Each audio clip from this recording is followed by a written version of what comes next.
ভাতের সাথে ডিম তো আমরা সবসময়ই খাই। সো আজকে আমি একটু ডিফারেন্ট ওয়েতে মাছের ডিমটা রান্না করব। মানে মাছের ডিমের বড়া বানাবো। চলো সেই ভিডিওটাই তোমাদের সাথে শেয়ার করি। সো প্রথমেই আমি এই যে দেখতে পাচ্ছ প্রায় 1 বাটির অর্ধেক বাটি রুই মাছের ডিম নিয়ে নিয়েছি। যেহেতু রুই মাছটা বেশ বড় ছিল তাই ডিমও কিন্তু অনেক হয়েছে, দেখতে পাচ্ছ অলমোস্ট 1 বাটির অর্ধেক। তারপরে আমি ডিমটা সুন্দর করে ধুয়ে নিলাম। ধুয়ে নিয়ে ডিমের সাথে অ্যাড করলাম পেঁয়াজ, মরিচ, হলুদ, রসুন, মানে সব কিছু অ্যাড করলাম। তারপরে একটু ময়দাও অ্যাড করলাম। এরপরে আমি সুন্দর করে পানি দিলাম, হালকা একটু পরিমাণ মতো পানি দিয়ে হাত দিয়ে সুন্দর করে কষলিয়ে নিলাম।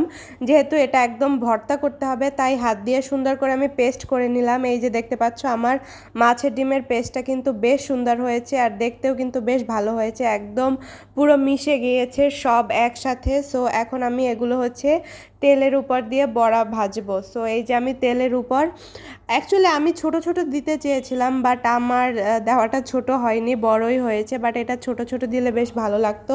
বাট যাই হোক, যেহেতু বড় বড় হয়েছে আমি গোল গোল করে দিয়ে দিয়েছি। এরপরে 3-4 মিনিটের মধ্যেই আমার বড়াটা কিন্তু হলুদ হলুদ হয়েছে। এই যে দেখতে পাচ্ছ আমি বেশি আঁচে দিইনি, কারণ বেশি আঁচে দিলে বড়াটা হয়তো পুড়ে যেত, তাই আমি মিডিয়াম আঁচে দিয়েছি।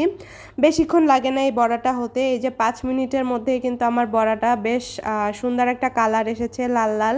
সো লাল লাল কালার আসার পরই কিন্তু আমি বেশিক্ষণ জ্বালাইনি, তারপরই উঠিয়ে রেখেছি। আর হ্যাঁ, এটার ফ্লেভারটা কিন্তু বেশ অসাধারণ লাগছিল, পুরো ঘর ডিমের ঘ্রাণে ভরে গিয়েছিল, যেহেতু এটার কালারটা খুব সুন্দর আর ঘ্রাণটাও খুব সুন্দর আসছিল। পরে এই যে আমি 5 মিনিটের মধ্যেই এত সুন্দর একটা ডিমের বড়া বানিয়ে ফেললাম। এটা কিন্তু ভাত দিয়ে এবং সন্ধ্যার নাস্তা হিসেবেও খাওয়া যায়। সো এটা কিন্তু আমি সন্ধ্যার নাস্তা হিসেবেই খেয়েছিলাম।